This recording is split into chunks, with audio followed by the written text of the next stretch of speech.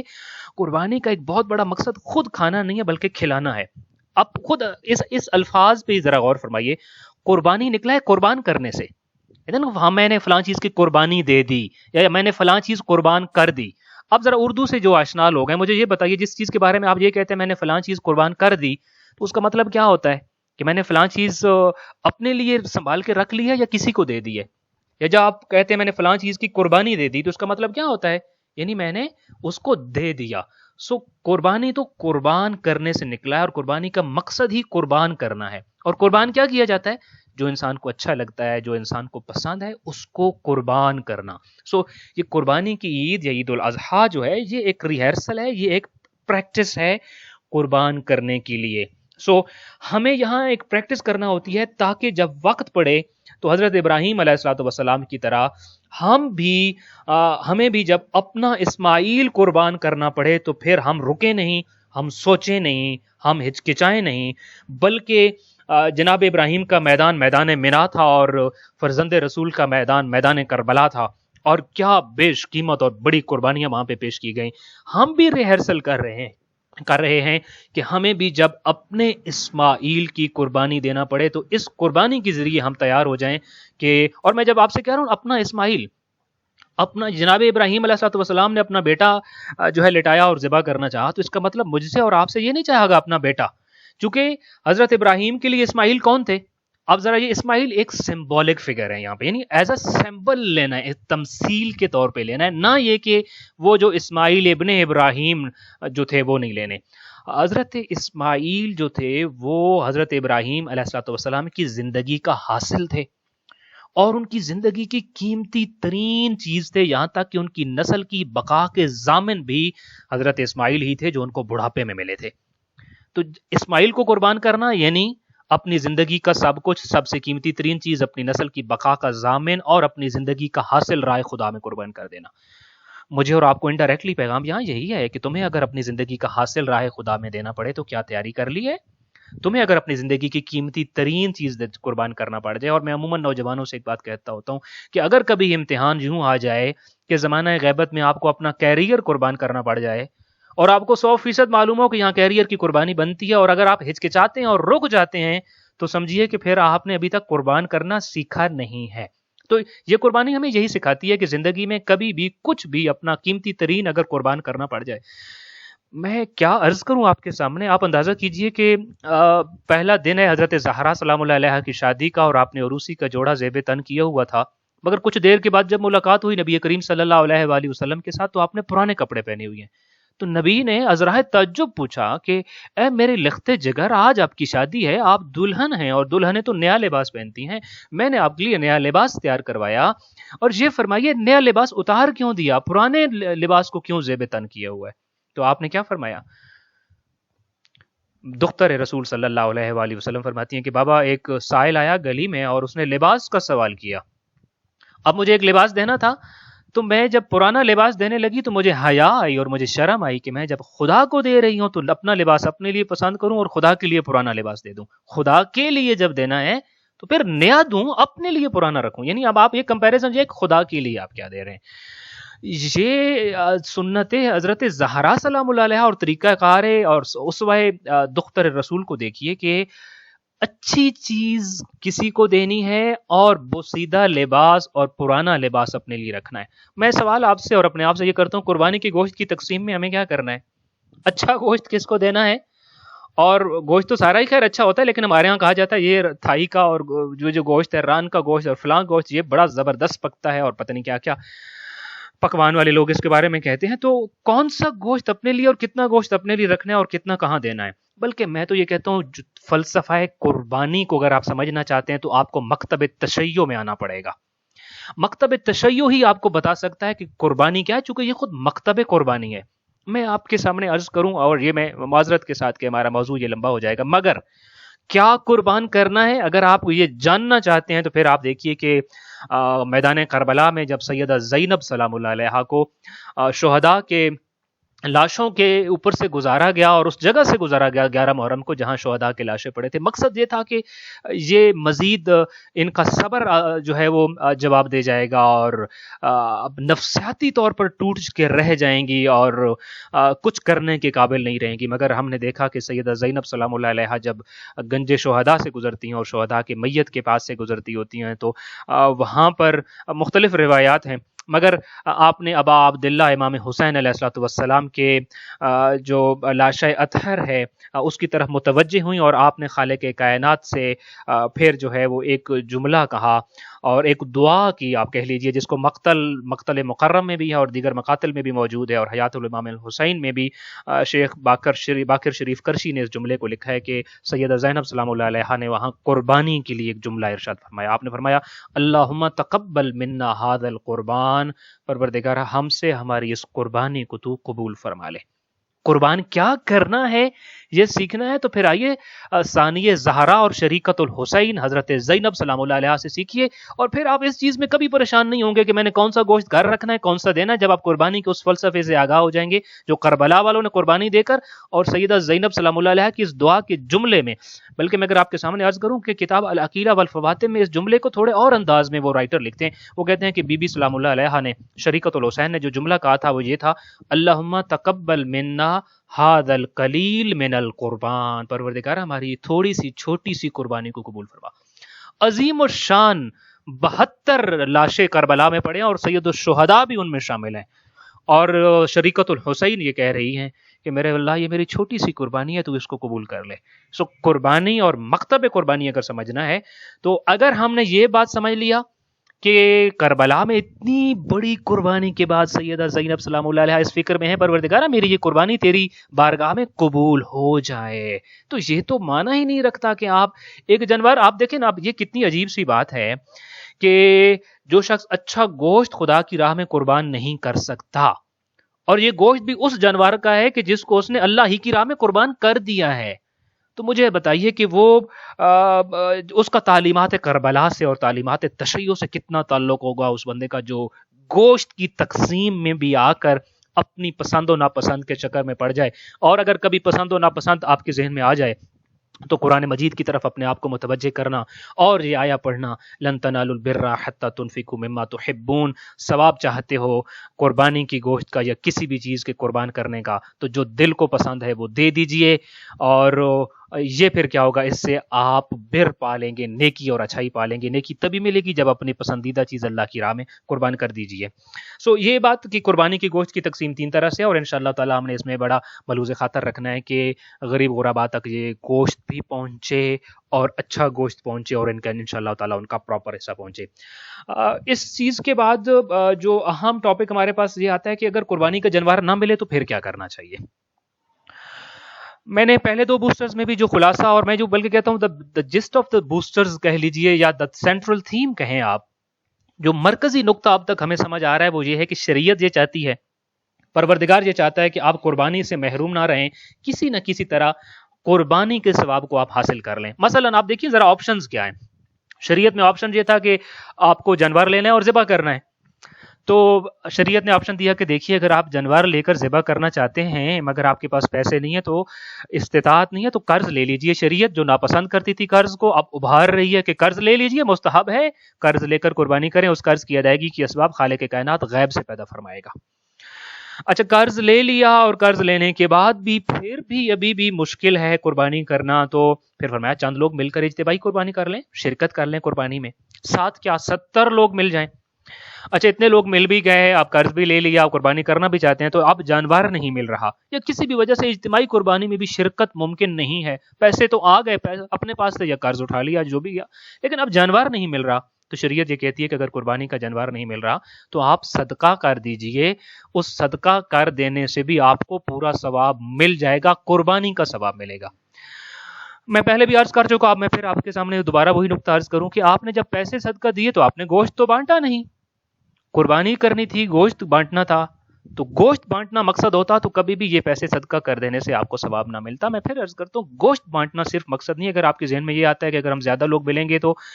پھر گوشت تھوڑا بانٹنا ہوگا اور تھوڑا ایسا لوگوں کو آئے گا، اس حقیقت سے ہمیں انشاءاللہ تعالی باہر نکلنا ہے۔ اس چیز کا کوئی حقیقت سے تعلق نہیں ہے کہ کم زیادہ گوشت کا جو تعلق ہوتا ہے۔ میں نے دیہاتوں میں دیکھا ہے لوگ پوچھتے ہیں ہاں جی آپ کی قربانی سے کتنا گوشت نکلا، ہماری قربانی سے تو اتنا نکلا، اور پھر وہ پریشان یا خوش ہو رہے ہوتے ہیں میری قربانی سے زیادہ نکلا، میری قربانی سے گوشت کم کیوں نکلا، وہ جیسے کہ ثواب کا دار و مدار اس گوشت پہ ہی تھا۔ ثواب کا دار و مدار گوشت پہ نہیں، آپ کی نیت پہ ہے۔ اگر آپ کی نیت یہ تھی کہ میں اس پیسے سے جانور خرید کے قربان کروں گا، تو جانور نہ بھی ملا ہو اور آپ نے وہ پیسہ غریبوں اور غرباء میں تقسیم کر دیا ہو تو پھر آپ کو ثواب مل جاتا ہے۔ اچھا، تو مطمع نظر کیا ہے؟ آپ نے گوشت نہیں بانٹا پھر بھی ثواب مل گیا۔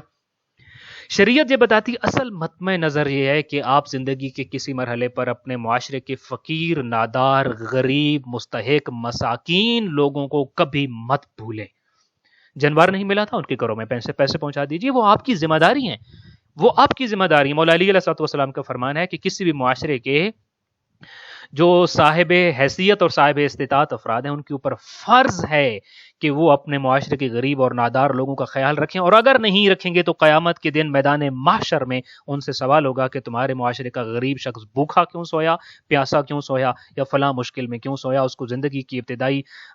جتنی ضروریات تھیں وہ کیوں نہیں میسر آئی ہیں۔